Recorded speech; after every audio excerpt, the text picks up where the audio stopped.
हम हैं नया IBM 7 हौसला है।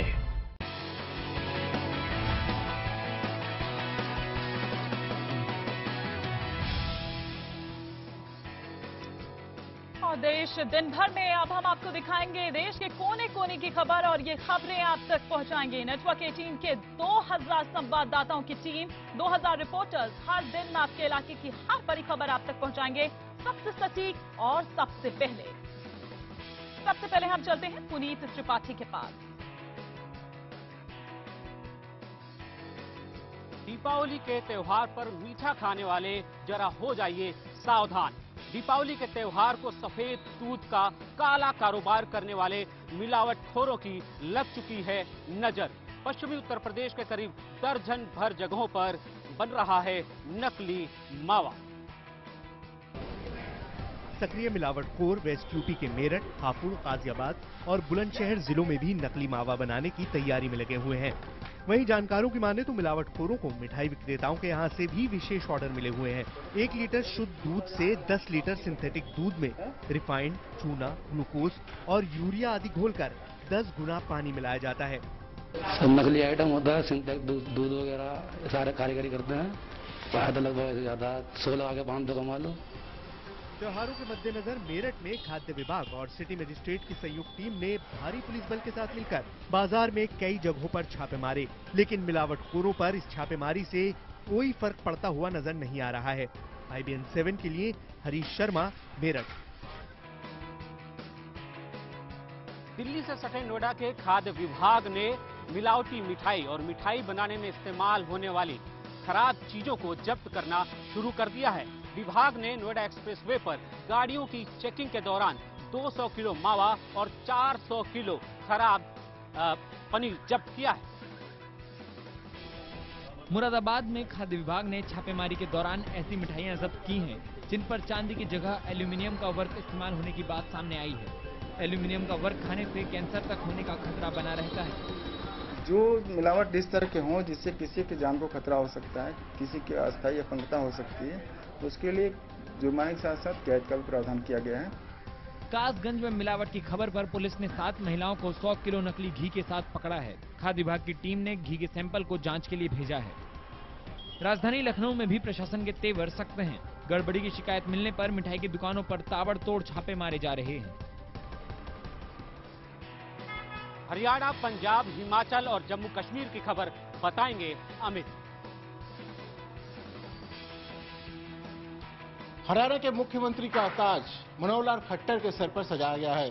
आज चंडीगढ़ में हुई विधायकों की बैठक में खट्टर के नाम पर मोहर लगा दी गई। खट्टर 26 अक्टूबर को पंचकूला में मुख्यमंत्री पद की शपथ लेंगे।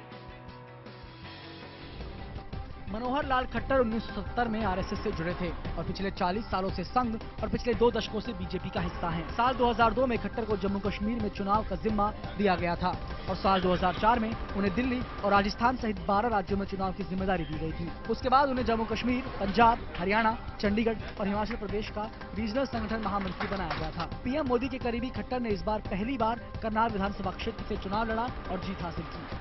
भारतीय जनता पार्टी विधायक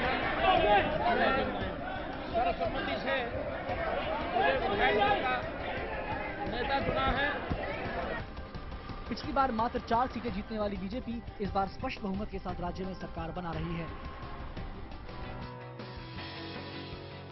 प्रधानमंत्री नरेंद्र मोदी ये दिवाली कश्मीर में मनाएंगे।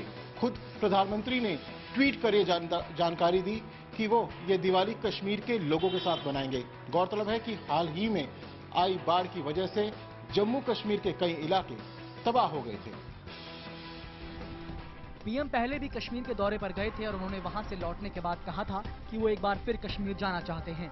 आज कश्मीर के हालात बेहद खराब हैं। लोग अपनी बिखरी हुई जिंदगी समेटने की कोशिश कर रहे हैं। PM के कश्मीर दौरे से जाहिर है कि वहां के लोगों को काफी हौसला मिलेगा। प्रधानमंत्री भी बाढ़ पीड़ित लोगों के साथ दिवाली मनाकर उनको ये बताना चाहती हैं कि वो उनके साथ हैं। बाढ़ में लाखों लोग बेघर हो गए थे और करोड़ों रुपए का नुकसान हुआ था। छोटी काशी के नाम से मशहूर भिवानी में दूसरों के घरों में उजाला करने वाले मिट्टी के कारीगर खुद भूखे पेट सोने को मजबूर हैं। अपनी कला से मिट्टी में आत्मा भरने वाले ये कारीगर अपनी इस दशा के लिए चाइनीज लड़ी को जिम्मेदार बताते हैं। भिवानी जिले में यह परिवार पिछले कई सालों से इसी तरह दिवाली पर दिए बनाने का काम करता आ रहा है। दिवाली से 2 महीना पहले परिवार के 7-8 सदस्य दिए बनाने के काम में जुट जाते हैं। खास तरह की मिट्टी की एक ट्रॉली को ये 3000 रुपए में खरीदते हैं। फिर इस मिट्टी को 24 घंटे पानी में भिगोकर रखा जाता है। फिर इसे गूंथ कर दिया बनाने लायक बनाया जाता है। इसके बाद दिए बनाकर इसे बाजार में बेचा जाता है। लेकिन सस्ती चाइनीज लड़ियों ने अब इनकी कमाई पर कब्जा कर लिया है। नतीजा ये कि अब महीने में 3-4 हजार कमाना भी मुश्किल हो गया है। IBN 7 के लिए जगबीर सिंह की रिपोर्ट।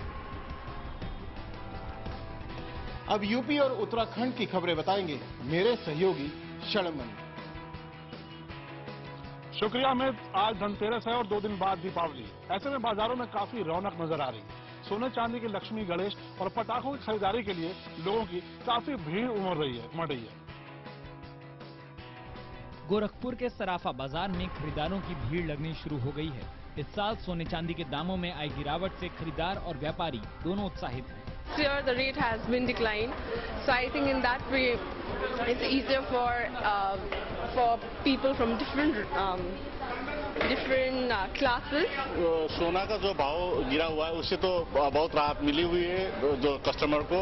वहीं कासगंज में बॉलीवुड की हीरोइनों के नाम पर बिक रहे पटाखे लोगों का ध्यान खींच रहे हैं। कैटरीना कैफ, प्रियंका चोपड़ा, करीना कपूर से लेकर सलमान खान और हिमेश रेशमिया के नाम के पटाखे शामिल हैं। कानपुर से इटावा के बीच अवध एक्सप्रेस में डकैतों ने 3 यात्रियों को गोली मार दी। इनमें से एक की हालत बेहद नाजुक बनी हुई है।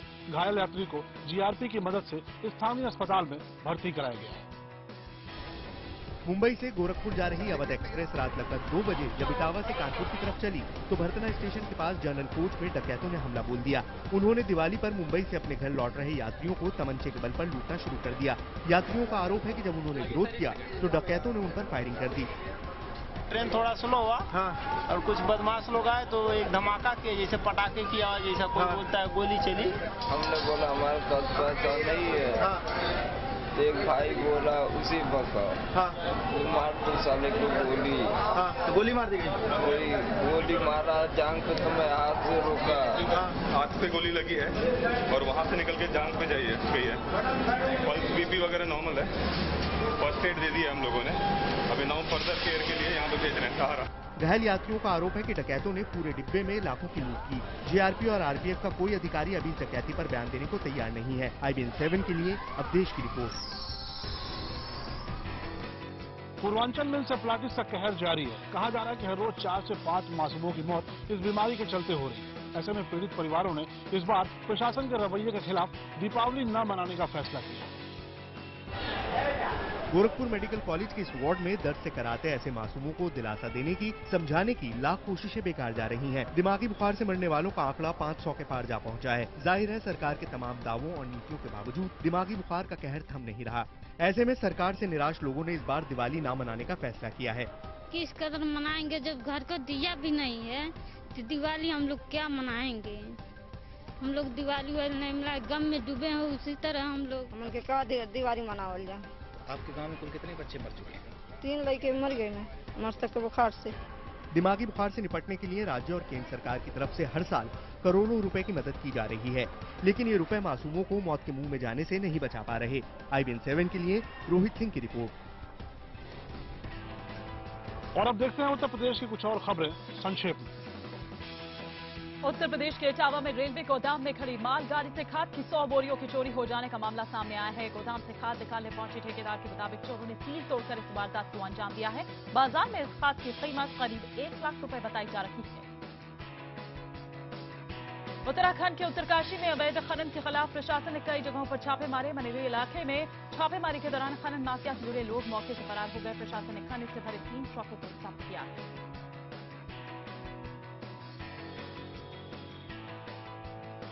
ये थी उत्तर प्रदेश और उत्तराखंड की खबरें। पश्चिम भारत की खबरों के लिए चलते हैं हमारे सहयोगी दिनेश के पास। धन्यवाद शलभ। अब महाराष्ट्र की राजनीति की बात करते हैं। महाराष्ट्र में सरकार बनाने को लेकर शिवसेना और बीजेपी के बीच बातचीत चल रही है। बीजेपी ने उम्मीद जताई है कि अगले 2-4 दिन में शिवसेना से सरकार बनाने को लेकर सहमति हो सकती है, लेकिन सिर्फ सरकार बनाने को लेकर बीजेपी शिवसेना की सारी मांगे न मानेगी और न ही उनके सामने झुकेगी। 123 सीटों वाली बीजेपी को बहुमत के लिए 22 सीटों की जरूरत है और वो शिवसेना का और इंतजार करना चाहती है। हालांकि दोनों किसी के खिलाफ कुछ बोल नहीं रहे हैं। जहाँ तक प्रेफरेंस का सवाल है तो स्वाभाविक रूप से पार्टी चाहेगी कि वर्षों तक साथ चलने वाला व्यक्ति अगर वापस हमारे साथ आते हैं तो हमें प्रसन्नता होगी। बीजेपी सूत्रों के मुताबिक पार्टी चाहती है कि मंत्री पद का बंटवारा 2:1 के अनुपात में हो। साथ ही उसने गृह, ऊर्जा, वित्त, लोक निर्माण, आदिवासी विकास जैसे बड़े और मलाईदार मंत्रालयों की मांग की है। कहा यह भी जा रहा है कि बीजेपी 12 से 15 अन्य और निर्दलियों के भी संपर्क में है। वैसे एनसीपी बीजेपी को पहले ही बिना शर्त समर्थन दे चुकी है।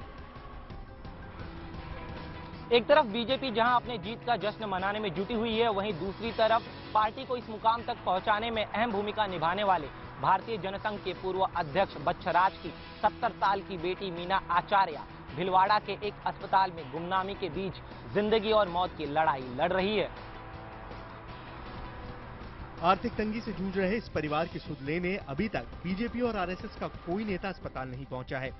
भारतीय जनसंघ में बलराज मधोक के ठीक पहले बच्छराज व्यास को 1965 से 1966 तक राष्ट्रीय अध्यक्ष चुना था। स्वर्गीय व्यास की बेटी मीना का इलाज करवा रहे इनके बेटे संजय भीलवाड़ा में एक निजी फर्म पर 5,000 रुपए महीने की नौकरी करते हैं। मैंने अभी तक किसी को बोला नहीं है। मैं और मेरा भाई हम दोनों संघर्ष कर रहे हैं। आज हम दोनों मेरा सबसे छोटा वाला भाई और हम दोनों प्रयत्न कर रहे हैं। हर चीज की उनको बचाने की कोशिश कर रहे हैं।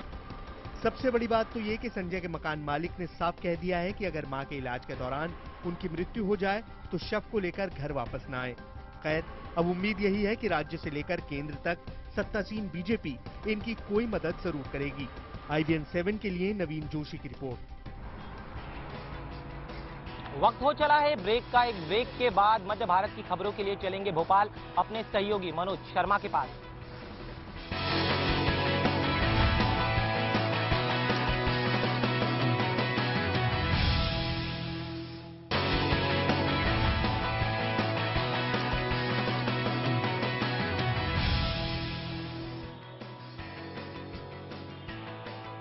सर्दी, खांसी और सामान्य बीमारियों में अब एंटीबायोटिक्स का धड़ल्ले से इस्तेमाल झारखंड में एक बड़ी दिक्कत बनता जा रहा है। ज्यादा एंटीबायोटिक्स दिए जाने से जहां एक ओर दूसरी दवाओं का असर कम हो रहा है, वहीं शरीर को भी खासा नुकसान हो रहा है। झारखंड में अचानक बड़े पैमाने पर ऐसी शिकायतें आने लगी हैं कि एंटीबायोटिक दवाइयों का असर नहीं हो रहा है। राज्य के बड़े हॉस्पिटल रिम्स के डॉक्टर के मुताबिक उनके पास पहुंचने वाले 25 से 30% मरीजों पर अब कई अहम दवाइयों का असर नहीं हो रहा। डॉक्टरों का कहना है कि गांव के झोला छाप डॉक्टर बिना सोचे समझे लोगों को एंटीबायोटिक दवाओं की भारी डोज दे रहे हैं। एंटीबायोटिक का असर कम होने की एक वजह ये भी है कि अब नई दवाइयाँ बाजार में कम आ रही है।